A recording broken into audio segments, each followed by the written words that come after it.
Top news. ఉమ్మడి అనంతపురం జిల్లా రాప్తాడులో సిద్ధం సభకు హాజరైన సీఎం జగన్ ఆసక్తికర వ్యాఖ్యలు చేశారు. ఫ్యాన్ ఎప్పుడూ ఇంట్లో తిరుగుతుండాలని, సైకిల్ ఇంటి బయట ఉండాలని, తాగేసిన టీ గ్లాస్ సింకులోనే ఉండాలని తనదైన శైలిలో పేర్కొన్నారు. ఇది విశ్వసనీయతకు, మోసకారితనానికి మధ్య జరుగుతున్న యుద్ధం. ఇది రెండు సిద్ధాంతాల మధ్య యుద్ధం అని అభివర్ణించారు. కౌరవ సేన వంటి టీడీపీ కూటమికి ఎదురుగా వెళ్తూ చంద్రబాబు నాయుడు గారి మనస్తత్వం ఎలాంటిది అనంటే, చేసేది ఎలాగో మోసమే కాబట్టి అబద్ధాలు చెప్పేటప్పుడు బాబు దారిద్ర్యం ఎందుకు అన్నది బాబు నైజం. ఎలాగూ చేసేది లేదు, ఎలాగూ చెప్పేది అబద్ధాలు, ఎలాగూ చేసేది మోసమే కాబట్టి ఇక ఎలాగో మోసమే చేస్తా ఉన్నప్పుడు ఇక నోటికి కట్టడి ఎందుకు, అబద్ధాలు చెప్పేటప్పుడు బాబు దారిద్ర్యం ఎందుకు అన్నది బాబు నైజం. నమ్మినవాడు మునుగుతాడు, నమ్మించిన వాడు దోచుకోగలుగుతాడు అన్నది బాబు సిద్ధాంతం. ఆలోచన చేయమని అడుగుతా ఉన్నాను. చంద్రబాబు నాయుడు గారు 3 సార్లు ముఖ్యమంత్రి అయ్యాడు. 3 సార్లు తాను మేనిఫెస్టోను ప్రవేశపెట్టాడు. ఎన్నికలకు ముందు ప్రజలకు ఫలానిది చేస్తాను అని చెప్పి రంగురంగుల కాగితాలతో ఆశ పెట్టాడు. పెట్టిన తర్వాత ప్రతి సందర్భంలోనూ కూడా తాను చేసింది మోసం. ఆ దగ కళ్ళ ఎదుటే కనిపిస్తా ఉంది. కాబట్టి చంద్రబాబు వాగ్దానాలన్నీ మోసాలేనని, ఏనాడు అమలు చేయలేదన్న నిజాన్ని ఇంటింటికి వెళ్లి కూడా, ఇక్కడున్న ప్రతి కార్యకర్త ఇంటింటికి వెళ్లి కూడా చెప్పాలి. చంద్రబాబు నాయుడు గారిని, ఆయన అబద్ధాల్ని నమ్మకండి అని ప్రతి ఇంటికి వెళ్లి చెప్పాలి. బాబు వంచల్ని, బాబు మోసాల్ని భరించలేక కదా చంద్రబాబు నాయుడు గారి మోసాలని, చంద్రబాబు నాయుడు గారి వంచల్ని భరించలేకే కదా 5 ఏళ్ల క్రితం రాష్ట్రంలోని అన్ని సామాజిక వర్గాలు, రాష్ట్రంలోని అన్ని ప్రాంతాల వారు, మొత్తం ప్రజలందరూ కూడా చొక్కా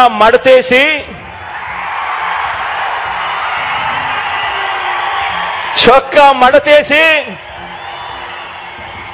బాబుకున్న కుర్చీలను కూడా మడిచి, చీపుళ్లతో ఊడ్చి వారి పార్టీని శాసనసభలో 102 నుంచి 23కు తగ్గించారు కదా అని అడుగుతా ఉన్నాను. అదే పని మరోసారి చేయడానికి చొక్కాలు మడత వేయడానికి సిద్ధంగా ఉన్నారా?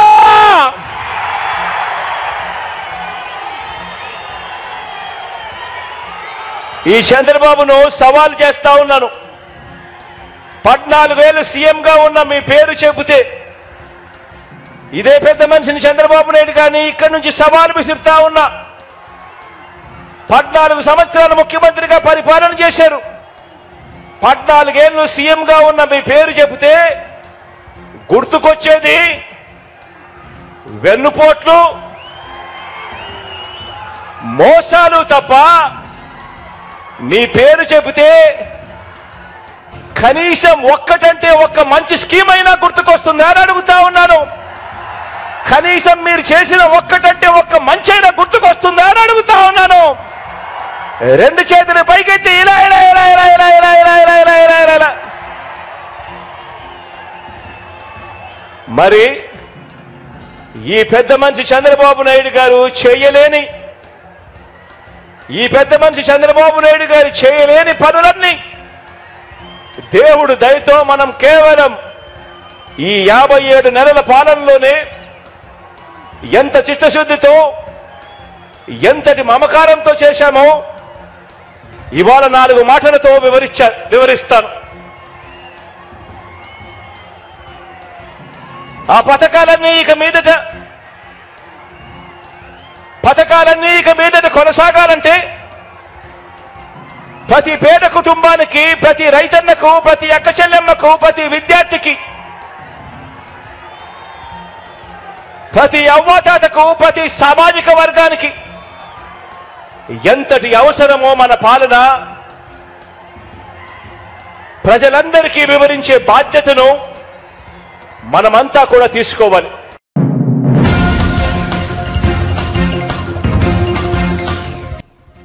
ఏపీ సీఎం జగన్ రాప్తాడులో సిద్ధం సభలో చేసిన వ్యాఖ్యలపై టీడీపీ అధినేత చంద్రబాబు కౌంటర్ ఇచ్చారు. సీఎం జగన్ తో చర్చించేందుకు నేను సిద్ధం, నాతో చర్చకు వచ్చే దమ్ముందా జగన్ అంటూ చంద్రబాబు సవాల్ విసిరారు. బూటకపు ప్రసంగాలు కాదు, దమ్ముంటే బహిరంగ చర్చకు రావాలని స్పష్టం చేశారు. అభివృద్ధి పాలన ఎవరిదో, విధ్వంసక పాలన ఎవరిదో చర్చిద్దాం. ఎవరి పాలన స్వర్ణయుగమో, ఎవరి పాలన రాతియుగమో తేల్చేద్దామని పేర్కొన్నారు. గత ఎన్నికల్లో ప్రజలు ఇచ్చిన ఒకే ఒక్క ఛాన్సే జగన్ కు చివరి ఛాన్స్ అని చంద్రబాబు పేర్కొన్నారు. మీ ఫ్యాన్ రెక్కలు విరగొట్టేందుకు జనం కసితో ఉన్నారు. ఓటమి భయంతో బదిలీల పేరిట 77 మందిని జగన్ మడతపెట్టారు. మిగిలిన వైసీపీ ఎమ్మెల్యేలను జనం మడతపెడతారు. 10 రూపాయలు ఇచ్చి 100 రూపాయలు దోచిన జగన్ సంక్షేమం గురించి చెప్పడమా? ఏపీలో ఎక్కడా చూసినా అభివృద్ధి కాదు, విధ్వంసం కనిపిస్తోందంటూ చంద్రబాబు ధ్వజమెత్తారు.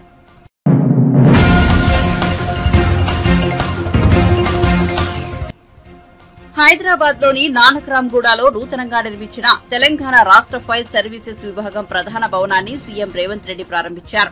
ఈ సందర్భంగా ఆయన మాట్లాడుతూ గత 3 దశాబ్దాలుగా రాజకీయాలు ఎలా ఉన్నప్పటికీ హైదరాబాద్ అభివృద్ధి మాత్రం ఆగలేదని స్పష్టం చేశారు. హైదరాబాద్ నగరం ప్రపంచంతో పోటీ పడుతోందని అన్నారు. హైదరాబాద్ పెట్టుబడులకు ఎంతో అనువైన ప్రాంతమని రేవంత్ రెడ్డి పేర్కొన్నారు. ఇకపై హైదరాబాద్ నగరాన్ని అర్బన్, సెమీ అర్బన్, రూరల్ పేరిట 3 భాగాలుగా విభజన చేసి అభివృద్ధి పరంగా మరింత ముందుకు తీసుకెళ్తామని చెప్పారు. ఫార్మా సిటీలు కాదు, ఇకపై ఫార్మా విలేజ్లు వస్తాయని రేవంత్ స్పష్టం చేశారు. Food industry, hotel industry, other industries కూడా ఏదైతే అవసరం ఉన్నాయో వాటన్నిటిని తీరుస్తూ ప్రధానంగా మధ్యతరగతి, దిగువ తరగతి ప్రజలకు ఉపయోగపడే విధంగా మెట్రో రైల్ నిర్మాణం కానీ, ఎంఎంటీఎస్ నిర్మాణం కానీ ఇవన్నీ కూడా హైదరాబాద్ నగర అభివృద్ధికి ఉపయోగపడ్డాయి. వీటితో పాటు ఏ నగరంలో అయితే శాంతి భద్రతలు ఉంటాయో ఆ నగరానికే పెట్టుబడులు వస్తాయి. ఈ హైదరాబాద్ నగరంలో ఒకప్పటి వాతావరణం నుంచి బయటకు తీసుకొచ్చి మత కలహాల నుంచి శాంతి భద్రతల సమస్యను పరిష్కరించుకుంటూ ఆనాటి ప్రభుత్వాలు ఒక విధానాన్ని నెలకొల్పినాయి. కాబట్టి ఈరోజు ఈ స్థాయిలో మన నగరం పోటీ పడుతుంది. తప్పకుండా అది చంద్రబాబు నాయుడు గారు కావచ్చు, రాజశేఖర రెడ్డి గారు కావచ్చు, చంద్రశేఖరరావు గారు కావచ్చు, గత 30 సంవత్సరాలు 10 సంవత్సరాలు చంద్రబాబు నాయుడు, 10 సంవత్సరాలు రాజశేఖర రెడ్డి గారు, 10 సంవత్సరాలు చంద్రశేఖరరావు గారు. రాజకీయాలు ఎలా ఉన్నా, వాళ్ళ ఆలోచన విధానం ఎలా ఉన్నా, హైదరాబాద్ నగర అభివృద్ధి విషయంలో గత ప్రభుత్వాలు తీసుకున్న నిర్ణయాలను కొనసాగించుకుంటూ ఇంకా మంచి నిర్ణయాలతోనే వాళ్ళు ముందుకెళ్ళిండ్రు. ఈ సాంప్రదాయం కొనసాగుతుంది. చాలామందికి కొన్ని అపోహలు ఉన్నాయి. ఆ అపోహలను చర్చించుకోవడం వల్ల ఏం ప్రయోజనం లేదు.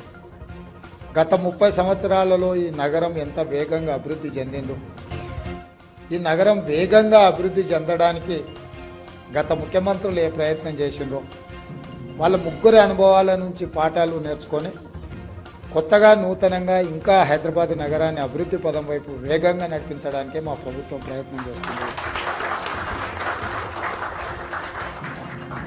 ఇన్నర్ రింగ్ రోడ్ వేసినప్పుడు అసలు రింగ్ రోడ్ అనే విధానము, ఫ్లైఓవర్లు కట్టినప్పుడు ఫ్లైఓవర్ల విధానం కాంగ్రెస్ పార్టీని ఆ రోజు ముందుకు తీసుకొచ్చింది. ఔటర్ రింగ్ రోడ్ కూడా ఆ రోజు చంద్రబాబు నాయుడు గారు ప్రతిపాదించారు. కంప్లీట్ ఔటర్ రింగ్ రోడ్ లేకుంటే పార్షియల్లీ బైపాస్ రోడ్ లాంటిది ఎయిర్పోర్ట్కి ఈ ప్రాంతం నుంచి ఉండాలి, గచ్చిబౌలి ప్రాంతం నుంచి అన్న ఆలోచన చేస్తారు. తర్వాత రాజశేఖర రెడ్డి గారు ముఖ్యమంత్రి అయిన తర్వాత కంప్లీట్గా హైదరాబాద్ నగరానికి ఒక మణిహారంగా ఉండాలి అని చెప్పి ఔటర్ రింగ్ రోడ్డు కానీ అంతర్జాతీయ ఎయిర్పోర్ట్ను అంతకుముందు ప్రభుత్వం తీసుకున్న నిర్ణయాలను కొనసాగించి అంతకంటే ఇంకా ఉన్నతంగా అభివృద్ధి చేయడం జరిగింది. ఈరోజు ఔటర్ రింగ్ రోడ్ తర్వాత రీజనల్ రింగ్ రోడ్డు రావడానికి గత ప్రభుత్వం తీసుకున్న నిర్ణయాలు కేంద్ర ప్రభుత్వం అనుమతి ఇచ్చింది. మధ్యలో కొన్ని కారణాల చేత వాయిదా పడుతూ వచ్చింది. నేను ముఖ్యమంత్రిగా బాధ్యత చేపట్టిన తర్వాత మా మంత్రివర్యులు కోమటిరెడ్డి వెంకటరెడ్డి గారు మేమందరం నితిన్ గడ్కరీ గారితో చర్చించి మాట్లాడి ఇమ్మీడియట్గా రీజనల్ రింగ్ రోడ్కు సంబంధించిన అన్ని పెండింగ్ సమస్యలను పరిష్కరించాలని కేంద్ర ప్రభుత్వాన్ని సంప్రదించి ఆ సమస్యలన్నిటినీ దాదాపుగా పరిష్కరించినాం. 354 కిలోమీటర్స్లో దాదాపుగా 50% రోడ్డుకు సంబంధించిన నిధులు ల్యాండ్ ఎక్విజిషన్ పూర్తయింది. మిగతా సగభాగం కూడా in principle they have agreed to sanction the remaining part. So భవిష్యత్తులో ఏవైతే రీజనల్ రింగ్ రోడ్డు విషయంలో ఏమైనా అపోహలు ఉన్నా వాటన్నిటిని తొలగించండి. తొందరలోనే తెలంగాణలో రీజనల్ రింగ్ రోడ్ కూడా రావడం జరుగుతుంది. దాంతోపాటు కంప్లీట్ రింగ్ రోడ్ మొత్తము రైల్ వసతి కూడా కల్పించాలి రవాణా కోసం అని చెప్పి ఆలోచన చేస్తున్నాం. ఇదే కాకుండా మనకు పోర్టులు లేవు కాబట్టి డ్రై పోర్ట్ విధానం కూడా తీసుకురావాలనేది మా విధానం. ఇప్పటి వరకు హైదరాబాద్ నగరానికే మాస్టర్ ప్లాన్ తయారు చేస్తూ వచ్చిన గత ప్రభుత్వం. ఇప్పుడు మేము ఆలోచన చేస్తున్నాం, హైదరాబాద్ నగరానికే పరిమితం చేయదలుచుకోలేదు.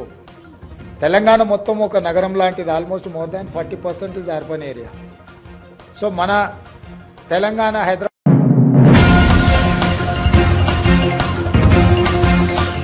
మాజీ ఎంపీ ఉండవల్లి అరుణ్ కుమార్ ఏపీ రాజకీయాలపై తనదైన శైలిలో స్పందించారు. ఏపీకి ప్రత్యేక హోదాపై కేంద్రాన్ని ప్రశ్నించడానికి గతంలో చంద్రబాబు భయపడ్డాడని, ఇప్పుడు జగన్ కూడా భయపడ్డాడని వెల్లడించారు. కేసుల భయంతోనే వాళ్లు వెనకంజ వేశారని తెలిపారు. రాక్షసుడిని దుర్మార్గునైనా భరించొచ్చు, కానీ పిరికివాడిని భరించే పరిస్థితి ఉండకూడదని అన్నారు. ఇప్పుడు అదే వాళ్ళు అంటున్నారు, ఈయన కూడా జైలుకి వెళ్ళాడు కాబట్టి ఈయన గెలుస్తాడండి సార్. ఈ వాతావరణంలో మీరు తిరగబడడం అన్నది కూడా ఏదో ఒక ఇష్యూ, కాంప్లికేటెడ్ ఇష్యూలో వాళ్ళది రైటా మంద రైటా అన్నప్పుడు తిరగబడడానికి కొంచెం ఆలోచించాలి. ఏమో మిగతా వాళ్ళంతా నాకు సపోర్ట్ చేస్తారో చేయరో, ఇది రైటా తప్ప అని. అరే యాక్ట్ని ఇంప్లిమెంట్ చేయకపోతే తిరగబడకపోతే ఇంకెందుకండి? ఇంత పెద్ద యాక్ట్ తయారు చేసి దానికోసం పెద్ద గొడవ జరిగి తలుపులు మూసేసి ఇన్ని చేసి ఆ యాక్ట్నే చేయమంటున్నాం. చేసిందంతా మీ తప్పైనా పోనీ ఆ యాక్ట్ అన్నా ఇంప్లిమెంట్ చేయండి బాబు అంటే అది కూడా చేయట్లేదు. ఏముంటాయండి పరిణామాలు? ఎప్పటికైనా ఈ ప్రభుత్వానికి ఎలక్షన్ ముందు ఇంకా 3 నెలల టైం ఉంది. జగన్మోహన్ రెడ్డి గారు 3 నెలల తర్వాత ఎలక్షన్ ఫేస్ చేస్తాడు. 3 నెలల 2 నెలల 2 నెలలు ఇంకా 2 నెలలు ఉంది. ఫిబ్రవరి వచ్చింది కదా. ఈ 2 నెలలలో అడ్వాన్స్ చేయించమనండి. రేపు ఇవాళ ఢిల్లీ వెళ్తున్నాం మాకు వేరే కేసు గురించి. రేపు సోమవారం నాడు పిటిషన్ ఫైల్ చేసి, సోమవారం కాకపోతే మంగళవారం పిటిషన్ ఫైల్ చేసి ఆ కేసు అడ్వాన్స్ చేయమని ఓ సీనియర్ అడ్వకేట్ వచ్చి అడిగితే ఖచ్చితంగా అడ్వాన్స్ చేస్తాను. ఖచ్చితంగా ఇది వినడానికి అవతల నుంచి చెప్పడానికి అసలు కేంద్ర ప్రభుత్వం ఎఫిడేవిట్ వేయలేదు. ఇందులో కౌంటర్ ఎఫిడేవిట్ వేయలేదు. ఎందుకంటే వేయటానికి ఏం లేదు, వాళ్ళ దగ్గర సబ్జెక్టే లేదు వేయటానికి. ఎవడుంటాడు ఇంకా? మనం పిటిషనర్, నేను, ఆంధ్రప్రదేశ్, తెలంగాణ గవర్నమెంట్ తరఫున అడ్వకేట్ కూడా వచ్చి నో ఈ యాక్ట్ ఇంప్లిమెంట్ చేయడానికి వీల్లేదని అనడానికి లేదు. యాక్ట్ ఇంప్లిమెంట్ చేయండి అనే వాళ్ళు అడగాలి, వీళ్ళు యాక్ట్ ఇంప్లిమెంట్ చేయండి అనే అడగాలి. గైడ్ లైన్స్ అడుగుతున్నాం. ఇక ముందు రాష్ట్ర విభజన జరిగితే ఎలా జరగాలి, ఆర్టికల్ 100 వైలేషన్ అనేది తప్పు అని ఖచ్చితంగా చెప్తారు వాళ్ళు. ఎందుకో ఆ ఇంట్రెస్ట్ తీసుకోవట్లేదు. జగన్మోహన్ రెడ్డి ఖచ్చితంగా ఈ నెల 15 రోజుల టైంలో దానికి నోటిఫికేషన్కి ఏం సంబంధం లేదు. ఆల్రెడీ మీరు వకాల్తా చేశారు, మీ కౌంటర్ ఆల్రెడీ ఫైల్ చేశారు, జవహర్ రెడ్డి గారు ఫైల్ చేశారు. కౌంటర్ కూడా చాలా నేను అనుకున్న దానికన్నా చాలా గట్టిగానే చేశారు. ఎక్కడ ఏమి ఎవరు ఫీల్ అవుతారో అని ఏమీ అనుకోకుండా మొత్తం యాక్చువల్గా జరిగిన ఫ్యాక్ట్లన్నీ పెట్టే వేశారు కౌంటర్. వేసి ఎందుకు గవర్నమెంట్ కూడా నోరు మూసి కూరుకుంటే ఇంకెందుకండి? కోట్ల రూపాయలు ఖర్చు పెడుతున్నారు ప్లేటర్ ఫీజుల మీద. దీనికి సంబంధించిన ఇంత పెద్ద ఇష్యూలో సీనియర్ అడ్వకేట్ని పెట్టండి. ఆ రోజున పెద్ద అడ్వకేట్నే పెట్టారు. ఈ రోజున పెట్టి పంపించండి, పంపిస్తే స్టేట్కి మంచి జరుగుతుంది.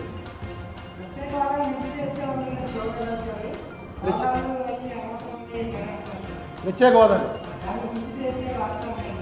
అదే అర్థం అవట్లేదు. ఎక్కడ బొత్తద్దం పెట్టి ఎత్తికినా ఎక్కడ చేశారో ఏం కనపట్లా మనకు. అదేనండి, మీకు భోజనం పెడతామని ఇంటికి పిలిచాను.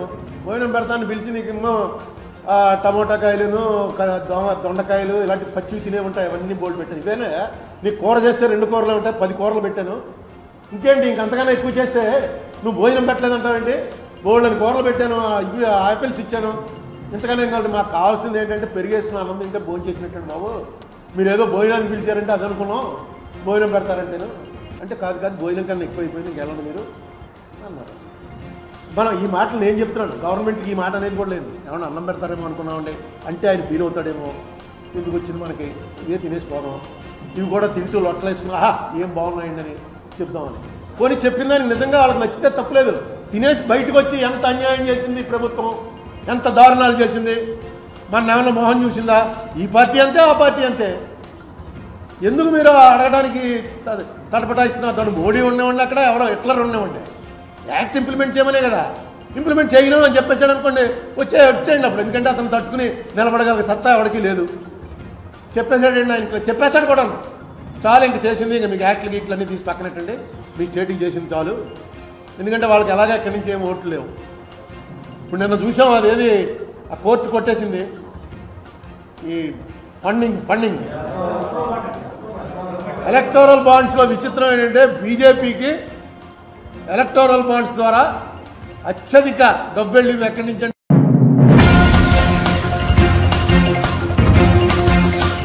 డ్వాక్రా మహిళలకు తెలంగాణ ప్రభుత్వం శుభవార్త చెప్పింది. రాష్ట్రంలో గత కొన్నేళ్లుగా నిలిపివేసిన డ్వాక్రా మహిళలకు రుణాలను తిరిగి ప్రారంభిస్తామని ఉప ముఖ్యమంత్రి మల్లుబట్టి విక్రమార్క తెలిపారు. భద్రాచలంలోని ఐటీడీఏ కార్యాలయంలో జరిగిన పాలక మండలి సమావేశంలో డిప్యూటీ సీఎం పాల్గొన్నారు. ముఖ్యంగా పోడు భూములకు సంబంధించి ఆనాటి కాంగ్రెస్ ప్రభుత్వం తీసుకొచ్చిన ఫారెస్ట్ రైట్స్ యాక్ట్ ద్వారా వచ్చిన ఈ చట్టాన్ని అమలు చేసే క్రమంలో ఎవరు కూడా ఫారెస్ట్ అధికారులు, గిరిజన మిత్రులు ఎవరిని కూడా ఇబ్బంది పెట్టొద్దని చాలా స్పష్టంగా చెప్పాం. మేము మరొక అంశాన్ని కూడా ఈ సందర్భంగా మా దృష్టికి మధ్యాహ్న భోజనం వంట చేసేటువంటి వాళ్ళ సమస్యల్ని, అట్లాగే హాస్టల్స్లో వంట చేసేటువంటి వాళ్ళ సమస్యల్ని, మిగతా ఇతరత్ర స్కిల్ డెవలప్మెంట్ కోసం విద్యార్థుల కోసం కావాల్సిన నిధుల గురించి ఇతరత్ర అనేక సమస్యలు దృష్టి తీసుకొచ్చారు. వాటి పరిష్కారంలో మార్గంగా ఇక్కడే ఇప్పటికింత స్కిల్ డెవలప్మెంట్ కోసం ఏం చేయాలో చెప్పాం. మిగతా వైద్యానికి సంబంధించి ఆన్లైన్లో సూపర్ స్పెషలిస్ట్ డాక్టర్లు హైదరాబాద్ నుంచి ఇక్కడ ఉన్నటువంటి ప్రైమరీ హెల్త్ సెంటర్స్ కానీ 100 బెడెడ్ హాస్పిటల్స్తో కనెక్ట్ చేసుకొని ఇక్కడ ఉన్న పేషెంట్స్తో హైదరాబాద్లో ఉన్నటువంటి మిమ్స్ కూడా వీడియో కాన్ఫరెన్స్ ద్వారా వాళ్ళతో మాట్లాడి టెస్టులు చూసి వాళ్ళకి స్పెషలైజ్డ్ ట్రీట్మెంట్ తీసుకోవడం కోసం కావాల్సిన వ్యవస్థను కూడా ఏర్పాటు చేయమని చెప్పాం. రెండో అతి ముఖ్యమైన విషయం ఏంటంటే గత కొన్ని నెలలుగా ఆశా వర్కర్స్కి, అంగన్వాడీ వర్కర్స్కి, ఏఎన్ఎంస్కి, వంట చేసే మహిళలకి, హాస్టల్లో వంట చేసే మహిళలకి జీతాలు రావట్లేదు. కొన్ని నెలలు కానీ ఇప్పుడే ఒక వ్యక్తి తీసుకొచ్చే రిప్రజెంటేషన్ 18 నెలల నుంచి రావట్లేదు. మేము చాలా స్పష్టంగా ఈ వర్గాలకు సంబంధించినటువంటి వాళ్ళందరికీ, ఏఎన్ఎంస్, ఆశా వర్కర్స్, మహిళలందరినీ కూడా మేము మహాలక్ష్మిలాగా చూస్తున్నాం. అందులో భాగంగానే ఫ్రీ బస్సు రైడ్ ఇచ్చాం. అటువంటి మహాలక్ష్మిలాగా చూసేటువంటి మహిళలు ఎవరికి కూడా ఇబ్బంది లేకుండా ఉండేటట్టుగా ప్రతి నెల ఈ సెక్షన్స్కి, ఏఎన్ఎంస్కి, ఆశా వర్కర్స్కి, మిగతా మహిళా ఉద్యోగస్తులందరికీ కూడా ప్రతి నెల జీతాలు టంచన్గా అందేటువంటి కార్యక్రమాన్ని చేపట్టబోతా ఉన్నాం. ఇప్పటికే మొదలుపెట్టాం.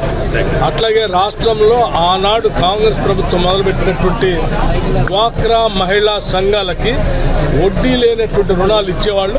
గత 8 సంవత్సరాలుగా ఆ వడ్డీ లేనటువంటి రుణాలు మహిళలకి పూర్తిగా బంద్ చేశారు. మళ్ళీ తిరిగి ఇందిరమ్మ రాజ్యం వచ్చింది కాబట్టి ఇందిరా క్రాంతి పథంలో సెల్ఫ్ హెల్ప్ గ్రూప్స్ మెంబర్స్గా ఉన్నటువంటి డ్వాక్రా సంఘాల మహిళలందరికీ వడ్డీ లేని రుణాలు ఇచ్చేటువంటి కార్యక్రమాన్ని తిరిగి ప్రారంభిస్తున్నామని చెప్పడం కూడా స్పష్టంగా జరిగింది. రాష్ట్ర ముఖ్యమంత్రి రేవంత్ రెడ్డి గారు, మిగతా మంత్రులు అందరూ కలిసి కూర్చొని మనం ఈ రాష్ట్రంలో ఉన్నటువంటి మహిళలందరూ మనం మహాలక్ష్మిలాగా చూసే కార్యక్రమాలు ఇప్పటికే కొన్ని గ్యారంటీలు ప్రకటించాం. ఆ గ్యారంటీలతో పాటు ఈ కార్యక్రమాన్ని కూడా మనం ముందుకు తీసుకొని పోవాలని చెప్పి చాలా స్పష్టంగా నిర్ణయాలు చేశారు. అందుకే రాష్ట్రంలో ఉన్నటువంటి సెల్ఫ్ హెల్ప్ గ్రూప్ మెంబర్స్ అందరికీ ఇదే భద్రాచలం శ్రీ సీతారామచంద్ర స్వామి దేవస్థానం నుంచి ఒక మంచి శుభవార్త చెప్పాలనేటువంటి ఆలోచనతో వడ్డీ లేని రుణాల్ని తిరిగి మహిళా సంఘాలకు మొత్తానికి ప్రారంభం చేయబోతా ఉన్నాం.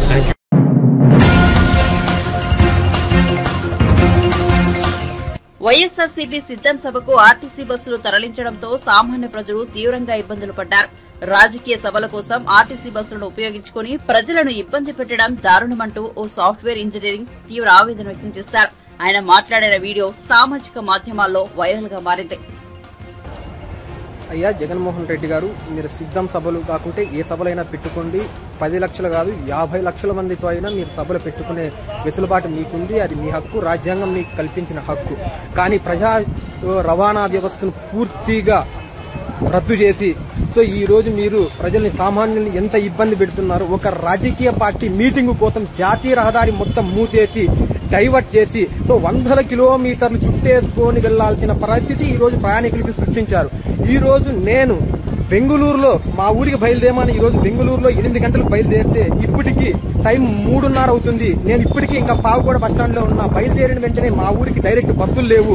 ఈ రోజు కర్ణాటక బస్సులు మొత్తం సో మీరు 100 కిలోమీటర్ల రూట్ ని ఎప్పుడైతే మళ్లించారో అప్పుడు కర్ణాటక బస్సులన్నీ వాళ్ళు క్యాన్సిల్ చేసుకున్నారు. వాళ్ళ సర్వీసులు మొత్తం క్యాన్సిల్ చేసుకున్నారు. ఆంధ్ర బస్సులు మొత్తం మీరు మీ సభలకు తీసుకెళ్తే సాధారణ ప్రజలు ఎలా వాళ్ళ గమ్యస్థానాలు చేరుకుంటారు? ఎన్నో పనులు ఉంటాయి జగన్ రెడ్డి. సో మీలాగా మాకు మీరు పేదలకు పెత్తందారులకు మధ్య యుద్ధం అంటారు. ఓకే జగన్మోహన్ రెడ్డి గారు, మీరు 6 కిలోమీటర్లకు హెలికాప్టర్లో వెళ్తారు జగన్ రెడ్డి. మేము పేదలము, సామాన్యులు, మాకు బస్సులే ఆధారము. సో ఈ రోజు మీరు బస్సులు మొత్తం మీరు మీ సభలకి తీసుకెళ్తే మేము ఎలా వెళ్తాం ఇళ్ళకి?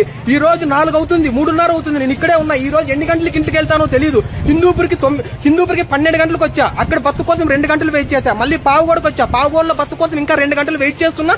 ఇంకా బస్సు రాలేదు.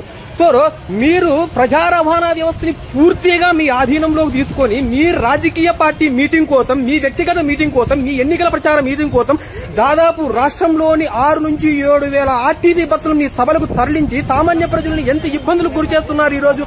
ఓకే ఏ రాజకీయ పార్టీ అయినా అధికారంలో ఉన్నప్పుడు కొద్దో గొప్ప ఆర్టీసీ బస్సులు ప్రభుత్వ బస్సులను వాడుకుంటుంది. ఎంతవరకు ప్రయాణికులకు ఎటువంటి ఇబ్బంది లేకుండా 20 నుంచి 25% 30% బస్సులు మాత్రం వారి పార్టీ మీటింగులకు కావచ్చు, వారి సభలకు కావచ్చు వాడుకుంటారు. కానీ ఈ రోజు మీరు రాష్ట్ర వ్యాప్తంగా ఉన్న బస్సులు మొత్తం దాదాపు 6,000 బస్సులు అంటే 80% బస్సులు మీ మీటింగులకు తరలించి సామాన్యులను ఈ రకంగా ఇబ్బంది పెట్టడం ఎంతవరకు సమంజసం? జగన్మోహన్ రెడ్డి గారు మీరు కూడా గమనించాలి.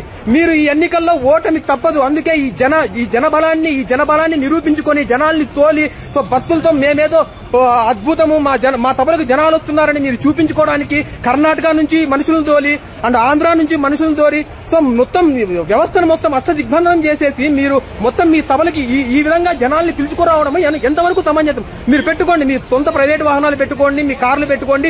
అవసరమైతే నీ ఆస్తుల నుంచి తీసి ఒక 10 హెలికాప్టర్లు కొనుక్కొని తోలు జనాల్ని. 50,000 మందిని కాదు, 1,00,000 మందిని తోలు. కానీ ప్రజా రవాణా వ్యవస్థను ఎందుకు మీరు ఇంత మీ ఆధీనంలోకి తీసుకొని సామాన్యుల్ని ఎందుకు ఇన్ని ఇబ్బందులు గురి చేస్తున్నారనేది ఒక సామాన్యునిగా నేను ప్రశ్నిస్తున్నా ఈ రోజు.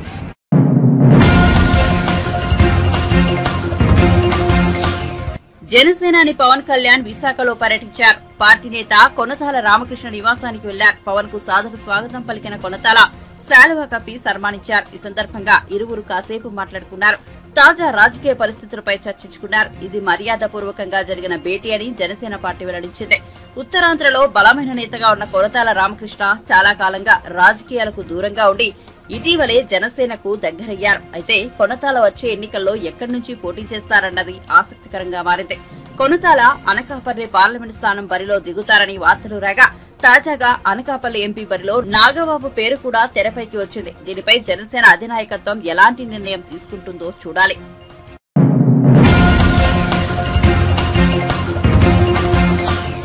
టీడీపీ జాతీయ ప్రధాన కార్యదర్శి నారా లోకేష్ విశాఖపట్నం దక్షిణ నియోజకవర్గంలో శంఖారావం సభలో పాల్గొన్నారు. ఈ సందర్భంగా ఆయన ప్రసంగిస్తూ విశాఖ సౌత్ నియోజకవర్గం మత సామరస్యానికి మారుపేరు వంటిదని అన్నారు. ఒకే కొండపై ఆలయం, మసీద్, చర్చి ఉంటాయని వెల్లడించారు. గతంలో మేమొక పొరపాట్లు చేశాం. మీరందరూ వద్దన్నా మీకు ఒక వ్యక్తిని 2 సార్లు ఎమ్మెల్యేగా ఇచ్చాం. మీరు ఆ వ్యక్తిని గెలిపించారు. కానీ అలాంటి వ్యక్తిని మీకివ్వడం మేము చేసిన పొరపాటు. అందుకే మమ్మల్ని పెద్ద మనసుతో క్షమించండి. అలాంటి వ్యక్తులకు ఇక మీదట టీడీపీలో నో ఎంట్రీ. ఇక ఋషికొండకు గుండు కొట్టారు. అక్కడ ఒక్క వ్యక్తి కోసం 500 కోట్లతో ప్యాలెస్ కడుతున్నారు. రాత్రి వెళ్లి ఆ ప్యాలెస్ చూశాను. ఒక్క వ్యక్తికి అంత పెద్ద ప్యాలెస్ ఎందుకో అర్థం కాలేదు. అందులోని బెడ్రూమ్ చంద్రబాబు ఇల్లంతా ఉంది. మేము అధికారంలోకి వచ్చాక ఆ ప్యాలెస్ ను ప్రజల పరం చేస్తామన్నారు. ఇంకా మన విశాఖపట్నం సౌత్ కు వచ్చే గల మత సామరస్యానికి మారు పేరు విశాఖపట్నం సౌత్. ఒకే కొండపైన గుడి ఉంటుంది, మసీద్ ఉంటుంది, చర్చ్ ఉంటుంది. విశాఖపట్నం సౌత్ అనేది ఓల్డ్ సిటీ అంటారు. ఇక్కడ ప్రజలకి అనేక సమస్యలు ఉన్నాయి. గతంలో మేము ఒక పొరపాటు చేశాం. మీరందరూ వద్దన్నా ఒక వ్యక్తిని మీకు 2 సార్లు ఎమ్మెల్యేగా ఇచ్చాం. మీరు గెలిపించారు ఆ వ్యక్తిని. ఆ పొరపాటు మాది. అలాంటి వ్యక్తి మీకు ఇస్తాం. మేము చేసిన పొరపాటు మమ్మల్ని పెద్ద మనసుతో క్షమించాలని సౌత్ ప్రజలందరినీ నేను కోరుతున్నా. అలాంటి వ్యక్తులకి తెలుగుదేశం పార్టీలో నో ఎంట్రీ. అలాంటి వ్యక్తుల్ని మళ్ళీ మేము తీసుకోం. తెలుగుదేశం పార్టీ అధికారంలో ఉన్న 5 సంవత్సరాల్లో సౌత్ నియోజకవర్గానికి అనేక కార్యక్రమాలు చేశాం. ఇక్కడున్న నిరుపేద కుటుంబాల కోసం ఆనాడు ఇల్లు కట్టించాం, పట్టాలు అందించాం, సీసీ రోడ్లు కూడా ఏర్పాటు చేశాం. ఈరోజు ఒక్క నిమిషాలన్నా కార్యకర్తలు దయచేసి మాట, ఆనాడు రోడ్లు వేసాం, ట్రైన్లు కూడా కట్టాం. అంతెందుకు మత్స్యకారులకి 50 సంవత్సరాలకి పెన్షన్ కూడా ఇచ్చిన పార్టీ ఒక తెలుగుదేశం పార్టీ. అలా చెప్పుకుంటా పోతే అనేక అభివృద్ధి సంక్షేమ కార్యక్రమాలు సౌత్ నియోజకవర్గానికి చేశాం. అయినా కూడా మీరు గెలిపించిన తెలుగుదేశం పార్టీ ఎమ్మెల్యే సొంత ప్రయోజనాల కోసం పార్టీ మారి వెళ్ళాడు. పెద్ద బిల్డప్ ఇచ్చేవాడు, ఆయన జై హింద్ అనేవాడు, పెద్ద నీతి నిజాయితీకి మారు పేరున్న ఫీలింగ్ ఇచ్చేవాడు. ఇప్పుడు ఏకంగా ఆ పార్టీలో చేరి పెద్ద దొంగలాగా ఈయన కూడా ఒక చిన్న దొంగలాగా తయారాడు. పేదలకు రావాల్సిన అన్ని అభివృద్ధి కార్యక్రమాలు సొంత ప్రయోజనాల కోసం అమ్మేస్తున్నాడు. పేద ప్రజలకు రావాల్సిన ఉద్యోగాలన్నీ సొంత కార్యకర్తలు కాదు కదా, వేలం పాట పెట్టి ఈ రోజు అమ్మేసే పరిస్థితి ఈ రోజు చూస్తున్నాం. ఏకంగా మాస్టర్ ప్లాన్లు మార్చేసి పేదోళ్ళ ఇంటి పైన రోడ్లు వెళ్లే విధంగా చేస్తున్నాడు ఇక్కడున్న ఎమ్మెల్యే గారు. అందుకే తల్లి 2024 ఎన్నికల్లో తెలుగుదేశం జనసేన పార్టీ బలపరిచిన అభ్యర్థిని గెలిపించండి, ఈ వ్యక్తి ఇప్పుడున్న ఎమ్మెల్యేని చిత్తుగా ఓడించండి అని ఈ సభాముఖంగా కోరుతున్నా. గతంలో మీరు మమ్మల్ని ఆశీర్వదించారు, దీవించారు, అదే విధంగా గెలిపించండి. తప్పనిసరిగా సౌత్ నియోజకవర్గంలో ఉన్న ప్రతి నిరుపేద కుటుంబానికి పక్కా ఇల్లు కట్టించి ఇచ్చే బాధ్యత వ్యక్తిగతంగా నేను తీసుకుంటాను.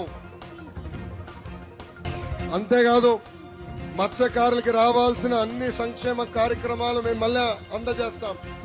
గతంలో వలలు, బోట్లు, ఐస్ బాక్సులు, మోపెడ్లు ఇచ్చేవాళ్ళం. ఈ ప్రభుత్వ అధికారులకు వచ్చిన తర్వాత అవన్నీ రద్దు చేసింది. అవన్నీ మళ్ళీ అమలు చేసే బాధ్యత మేము తీసుకుంటాం. మన నియోజకవర్గంలో స్వర్ణకారులు ఎక్కువ ఉన్నారు. మా మంగళగిరి నియోజకవర్గంలో కూడా స్వర్ణకారులు ఎక్కువ ఉన్నారు. స్వర్ణకారులు పడుతున్న కష్టాలు నాకు తెలుసు, నేను చూశాను. అందుకే స్వర్ణకారులకు ఒక ప్రత్యేక కార్పొరేషన్ ఏర్పాటు చేసి ఆదుకుంటామని ఇప్పటికీ నేను హామీ ఇచ్చా. ఆ హామీకి నేను కట్టుబడి ఉన్నా. ఇక్కడున్న ఫిషింగ్ హార్బర్ ని మోడర్నైజ్ చేస్తాం. అన్ని సౌకర్యాలు అందించే బాధ్యత మేము తీసుకుంటాం. మన ప్రాంతంలో ఉన్న డంపింగ్ యార్డ్ ని కూడా తరలించే బాధ్యత మేము తీసుకుంటామని ఈ సభాముఖంగా హామీ ఇస్తున్నాం. ఇంకా వెంకటేశ్వర మెట్ట ప్రాంత భూమి సమస్య ఉంది, ఆ సమస్యని కూడా పరిష్కరించే బాధ్యత